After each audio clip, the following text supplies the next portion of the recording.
looking to buy, sell, or trade retro video games like the ones found in this review? Well, don't forget to stop on by the Tech Exchange, where right now all Skylanders figures are just $5 each. And don't forget to stop on by the Roanoke store on April 26th for their Smash Brothers Melee tournament. The entry fee is only $10.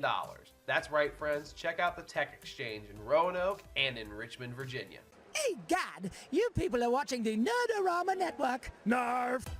Hello, gamers, and welcome to this week's edition of the Gamer Chronicles.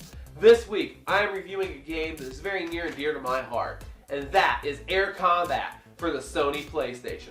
The reason why this game is so near and dear to me is because it is actually the very first game I ever owned for the Sony Playstation. The system and the game were both given to me for my 15th birthday. So I have a lot of really good nostalgic memories about this game because I just played and played and played it over and over again. But let's go ahead and get on with the review and see how awesome this game really is. Air Combat was released in 1995 for the Sony Playstation. This game was the predecessor of the series. All subsequent games would later adopt the Ace Combat name. This game is all about dogfighting and destroying your targets. The story is very straightforward. A terrorist force starts an uprising and inflicts massive damage across an unnamed country. All efforts to defeat these terrorists through conventional means has failed, and the situation turns desperate. In response, a mercenary air force is assembled to take flight to the enemy and free the nation from the terrorists. The sound in this game is just incredible. The rock and roll soundtrack takes great advantage of the PS1's superior sound system of the time.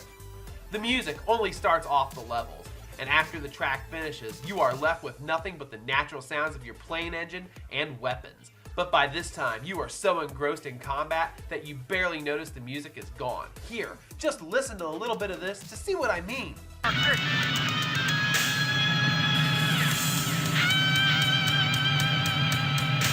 Bogey on our 6. On our left.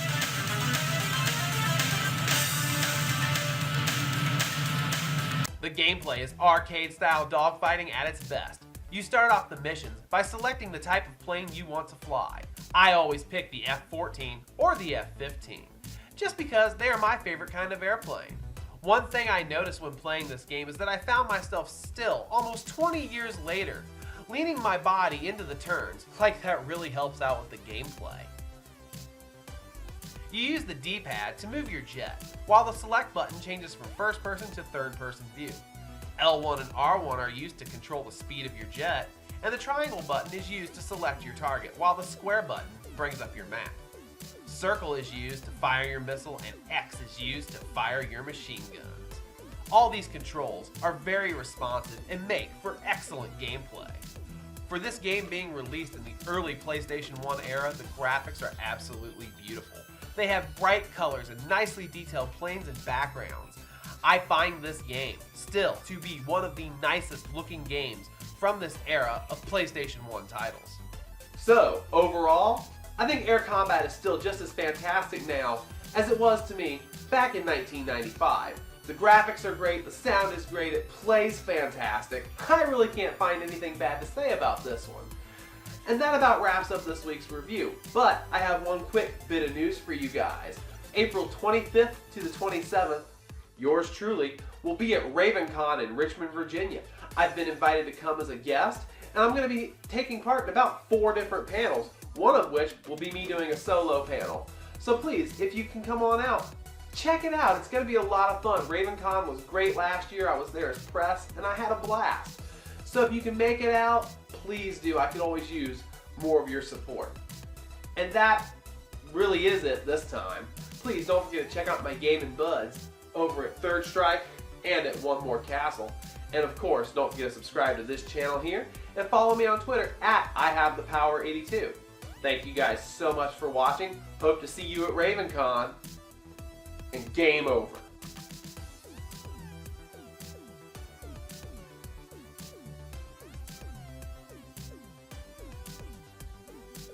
Stay tuned next week, everybody, because I will be reviewing World Heroes for the Super Nintendo Entertainment System.